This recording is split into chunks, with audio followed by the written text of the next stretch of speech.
Welcome back to The Explainer. Today, we are diving headfirst into the incredibly fast-paced world of cutting-edge AI development. We're going to be unpacking some phenomenal insights from Mark Chen, the Chief Research Officer over at OpenAI, to get a real look at exactly how top-tier labs actually operate. And to do this, we're going to run with a bit of a culinary metaphor today. I want you to imagine treating AI research development like you're mastering a high-stakes Michelin star kitchen. You know, you need the right raw ingredients, you need intense prep work to develop your palate, and honestly, most importantly, you really need to know how to manage the heat when you're cooking up those massive moonshot ideas. So let's just start by addressing a question that I know holds a lot of brilliant people back. Do you actually need a PhD to build AGI? The common myth out there is that decades of formal, incredibly rigid machine learning training are this absolute non-negotiable base ingredient for success in the field. But as we're going to see from the source material today, that literally couldn't be further from the truth. Actually, some of the most critical breakthroughs we're seeing are coming from folks who bring entirely different skill sets into the kitchen. Okay, let's dive right into this. Here is our menu for today's explainer. 1. The unconventional researcher path. 2. Developing true research taste. 3. The power of replication. 4. Cultivating team intuition. And finally, 5. Managing high-risk AI bets. Starting off with Section 1, the unconventional researcher path, or finding the right base ingredients. The reality here is that raw problem-solving skills often matter significantly more than the fancy letters next to your name. Sure, on one hand you have your traditional formal ML training and academic PhDs, but compare that to someone like Mark Chen, who actually came from a high-frequency trading background before he ever joined OpenAI. Now you might be wondering, why on earth does trading translate so well to AI research? Well, it's because trading demands what we'd call unhackable optimization. You simply cannot cheat the real world. It requires this brutal, relentless attention to detail to squeeze every single drop of juice out of a system. And as it turns out, those are the exact base ingredients you need to scale massive AI models. Which brings us to Section 2, developing true research taste, which is basically developing your palate. We hear this phrase, research taste, thrown around a lot in the industry, right? But what is it actually? Well, it's the ability to creatively solve complex problems, point your work in the most promising direction when the path ahead is entirely unclear, and crucially, this is a big one, convince others of its value so it actually gets integrated into the core roadmap. Now, from the outside looking in, this totally looks like innate genius. It seems like some people are just born knowing which AI architectures are going to work. But actually, scratch that, it is a highly cultivatable skill. It's something you have to actively build. Mark Chen sums up exactly how to build the skill perfectly. He says, "The best mechanism I've found for developing that is really just replication. I love this because it completely shatters the illusion that taste is just pure magic. It's not.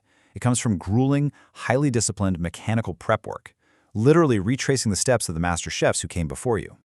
And that leads us perfectly into Section 3, the power of replication, the crucial prep work. All right, so here is the exact actionable recipe for mastering those fundamentals. Step 1. Pick a paper that genuinely inspires you. For Mark Chen, it was seeing AlphaDo play Lee Sedol, which absolutely fired him up to go get a DQN working. Step 2, don't just passively read the paper. Replicate the training curves exactly. Step 3, push yourself to match the exact amount of training loss or perplexity that's hinted at in the original work. And step 4, well, this is where the magic really happens. By diving deep to make the math perfectly match reality, you inevitably uncover the hidden, undocumented techniques the authors didn't even mention in the text. This kind of painstaking replication literally rewires your brain to develop world-class research taste. Moving on to Section 4, cultivating team intuition, or running the kitchen. So, if we shift gears from the individual researcher up to the management level, spotting real talent in AI research is notoriously tricky. At month 0, before someone even steps foot in the lab, gauging their true potential to actually impact the organization is incredibly hard. But fast forward 6 to 12 months, and the trajectory becomes crystal clear. Managers are really looking for an intuition match. They want to see if your newly cultivated research taste actually aligns with their own gut feelings and, of course, the overarching vision of the entire lab. Because look, a well-run kitchen needs completely different types of impact to function efficiently. On one hand, you have the executor. This is the person who takes a clear idea and just builds it faster and better than anyone else in the room. But on the other hand, you have the moonshot thinker. These are the folks pitching those crazy paradigm-shifting ideas that sound totally out there at first, but ultimately completely change how we see the world. To push the frontier of AI forward, you absolutely desperately need both. Which brings us to our final section, Section 5, Managing High-Risk AI Bets, Managing the Heat and Resources. So how do these top-tier teams maintain their edge when it comes to allocating just massive amounts of computing power? Well, it requires a dual strategy. First, you have directive compute. This is top-down steering, where huge swaths of compute are directed toward a stable North Star roadmap. Think pre-training or developing reasoning models like O1. But secondly, you need flexible pools. OpenAI empowers their research managers with these flexible resources to test bottom-up convictions. It gives them the freedom to fudge those rigid allocations and pursue evidence-based exploration that sits entirely outside the official roadmap.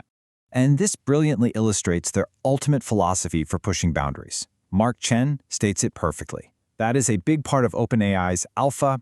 We take a lot of high-risk bets. If you want to consistently stay at the absolute frontier over time, you just cannot play it safe. You have to take the heat, try the crazy moonshots, and accept that failing isn't just an option, it is a fundamental part of the recipe for success. But here's the thing. How you fail is what really matters. There are core principles for high-risk research. First off, don't delude yourself when bets fail. You have to look at the cold, hard truth and disconnect quickly when an approach just isn't working. Second, document your failures. Seriously, even when a researcher totally fails to prove out a technique, their write-up is vital because it saves countless other people from trying the exact same seemingly natural idea. And finally, bringing that trading lens back into view, trust that consecutive sound bets eventually lead to mega hits. A researcher might take bet after bet that completely fizzles out, driving managers crazy, but as long as the underlying ideas are mathematically sound, the expectation is that they'll eventually land that one mega hit that redefines the entire field. So, we've walked through the whole kitchen today. We've seen that you don't need a formal PhD to succeed, but you do need relentless, unhackable optimization. We've learned that true research taste is built through exact, grueling replication, and that managing the future of AI really means balancing steady execution with fearless, high-risk moonshots. So, I'll leave you with this final thought. What moonshot bet are you going to replicate or pursue today? The raw ingredients are all out there, just waiting for you to start cooking. Thank you so much for joining me on this explainer, and keep pushing the frontier.